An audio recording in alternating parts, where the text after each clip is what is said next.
Even though the Supreme Court's immunity ruling means Donald Trump's 2020 election case will not come to trial anytime soon, special counsel Jack Smith may still have a chance to present some of his evidence.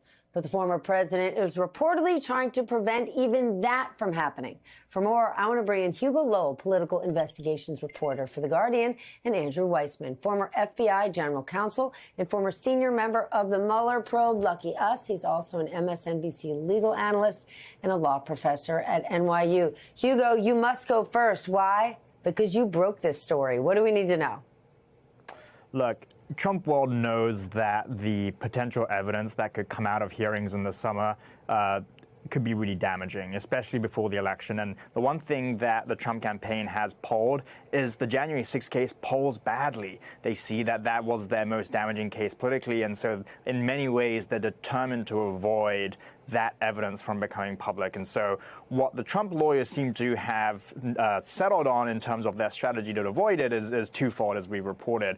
One is to basically argue to Judge Chutkan, the presiding trial judge in the DC case, that she doesn't have to hold hearings at all, and that this could be resolved on legal argument and through briefings.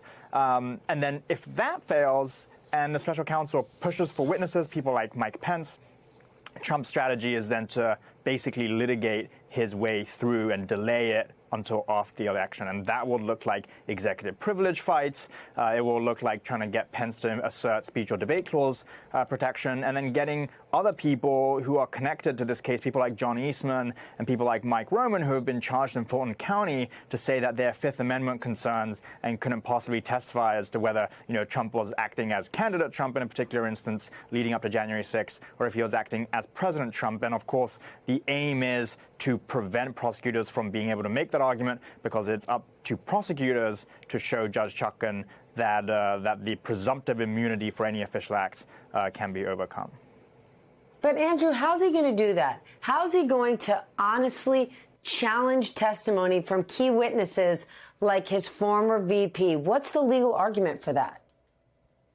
Well, I think what he's going to try to do is basically not have the hearing. I mean, the worst possible thing for him is essentially a mini trial, as Hugo said.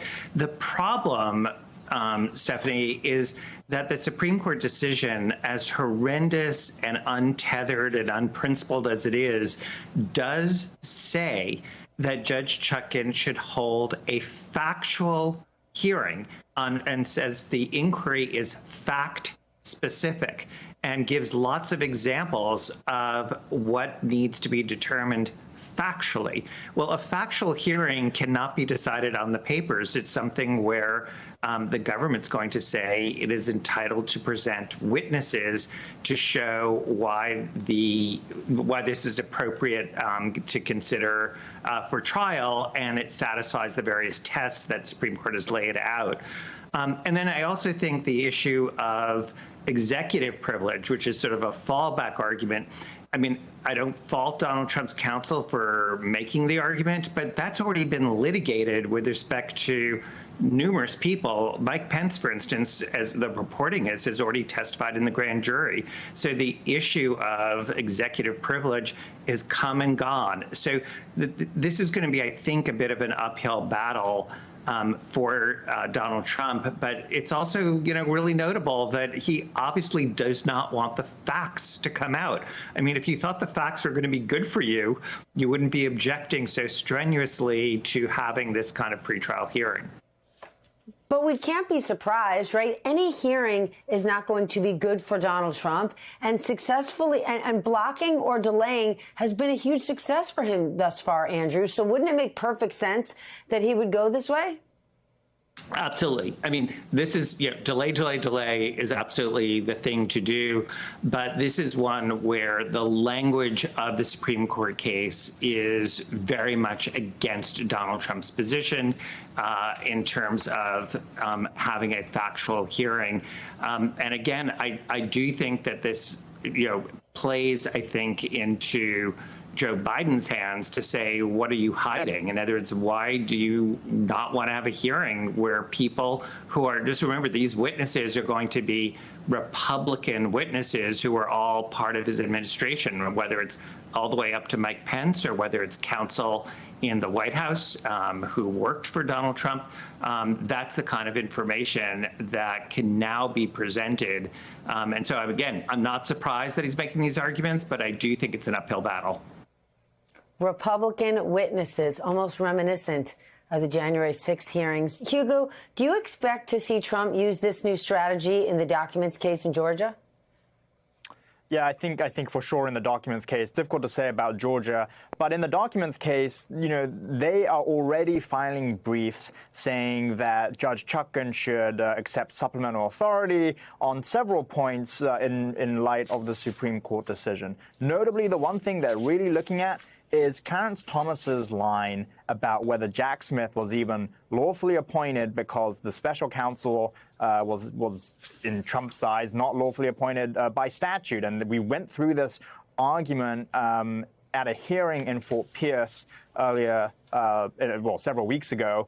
And Judge Cannon at that point, tried to suggest that actually Trump's argument was a loser. But because of the Supreme Court decision and because of Clarence Thomas's line that he is not sure that Jack Smith was properly appointed, Trump's lawyers have already seized on this. We've already got some of the deadlines frozen in the documents case as she now considers the implications of the SCOTUS decision.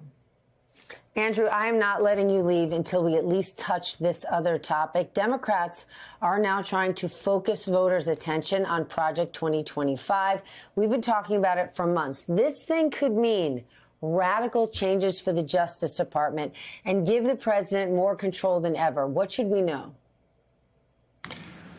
I think one of the things to know is that there is a norm in the Justice Department that it does not take direct orders as to who to prosecute and who not to prosecute from the President of the United States, meaning that in a democratic system, it's really important that you don't have a president saying things like, just go after Democrats or just go after Republicans. And you see Merrick Garland actually going after Republicans and Democrats. There's a sitting U.S. senator who is on trial right now here in Manhattan. And it really is sort of the road to autocracy if you have a Justice Department that is just a handmaiden to politics. And part of the Donald Trump playbook is to do just that. And this is one where you don't have to be worried, be sort of predictive. It's something that he did under Attorney General Bill Barr, and I think it's only going to be worse under Project 2025. And it's really something that is anathema to anyone who believes in the rule of law. Hey there, MSNBC fans. I'm Luke Russert, and be sure to join me, Rachel Maddow, Jen Psaki, Lawrence O'Donnell, Steve Kornacki, Joy Reid, and many more September 7th in Brooklyn, MSNBC Live Democracy 2024. Click on the link for ticket information. We will see you there.